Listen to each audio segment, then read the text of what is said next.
এখন আমরা পদ প্রকরণের অনুশীলনী নিয়ে আলোচনা করব। এবার অনুশীলনীর 1 নম্বরের কয়ে কি আছে দেখো, শব্দের সাথে বিভক্তি যুক্ত হয়ে কি হয়, ক্রিয়াপদ না নামপদ? এখানে উত্তরটা হবে নামপদ, সেজন্য এখানে নামপদের উপরে টিক চিহ্ন দেওয়া হয়েছে। তারপরে ক্ষয়ে আছে বিশেষ্য পদ প্রধানত 5 প্রকার না 7 প্রকার? এখানে অ্যান্সারটা হবে 7 প্রকার। তারপরে বিভক্তিযুক্ত শব্দকে বলে কারক না পদ? এখানে উত্তরটা হবে পদ। এবার 2 নম্বরের কয়ে কি আছে, কি বলেছে, বিশেষ্যের মানে কোশ্চেনটা কি বলেছে 2 নম্বরে, বিশেষ্যের পূর্বে ও পরে বিশেষণ বসিয়ে শূন্যস্থান পূরণ করো। এবার অল্পবিদ্যা, এবার এখানে বিশেষণ বসালে কি হবে, ভয়ঙ্করা। তারপরে আগে হচ্ছে বিশেষণ বসিয়েছে, সুন্দরে অথবা বুদ্ধিমত্তে বালিকে। তারপরে মধুরানী অথবা পক্কানি ফলানি, যে কোনো একটা করলেই হবে। আর তারপরেরটা আছে হচ্ছে ড্যাশ নড়া, জ্ঞানীন নড়া। তারপরে সর্বেষু, তারপরেরটা হয়েছে সর্বেষু বৃক্ষেষু।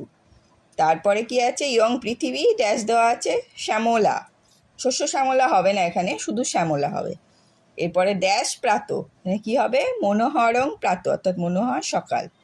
এবার 3 নম্বরে কি আছে, বিশেষ্য পদগুলিকে বিশেষণে পরিণত করো। ধর্ম, বিশেষণ পদ কী হবে, ধার্মিক। সভা সভ্য, গান গেয়, সূর্য সৌর, নিশা নৈশ। তারপরে 4 নম্বরের ক কি আছে দেখো, পদ কাকে বলে? শব্দ যখন বিভক্তিযুক্ত হয়ে বাক্যে ব্যবহৃত হয় তখন তাকে পদ বলে।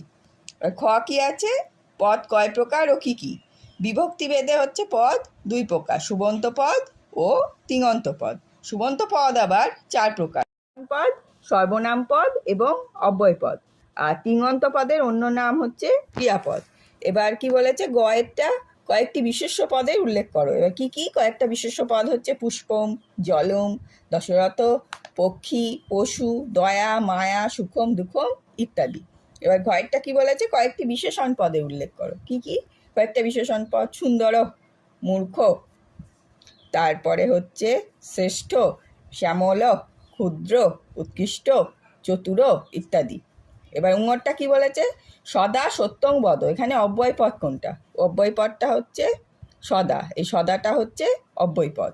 এবার সুন্দরও বালকও, এখানে বালকও হচ্ছে বিশেষ্য পদ এবং সুন্দরও হলো বিশেষণ পদ।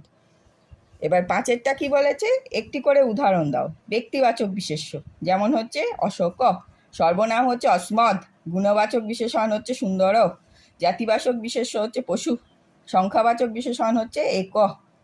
এবার 6এরটা কি বলেছে, 6 নম্বরেরটা নরা গচ্ছন্তি, বাক্যে বিশেষ্যের পরিবর্তে সর্বনাম পদ হলো তে। এখানে নর হলে স হতো, নরও হলে তৌ হতো, যেহেতু এখানে নরা আছে সেই জন্য এখানে তে হবে। এবার 7এরটা কি বলেছে দেখো, 7এ কি বলেছে, সংজ্ঞা দাও। বিশেষ্য পদ যে পদে কোনো ব্যক্তি, বস্তু, গুণ, অবস্থা বা ক্রিয়ার নাম বোঝায় তাকে বিশেষ্য পদ বলে, যেমন রাম, পশু, স্নেহ ইত্যাদি। তারপরে কি আছে, বিশেষণ পদ কাকে বলে? যে পদ বিশেষ্য পদের দোষ, গুণ, অবস্থা ও পরিমাণাদি প্রকাশ করে তাকে বিশেষণ পদ বলে, যেমন সুন্দর, শ্রেষ্ঠ, চতুর, উন্মত্ত, বহব ইত্যাদি।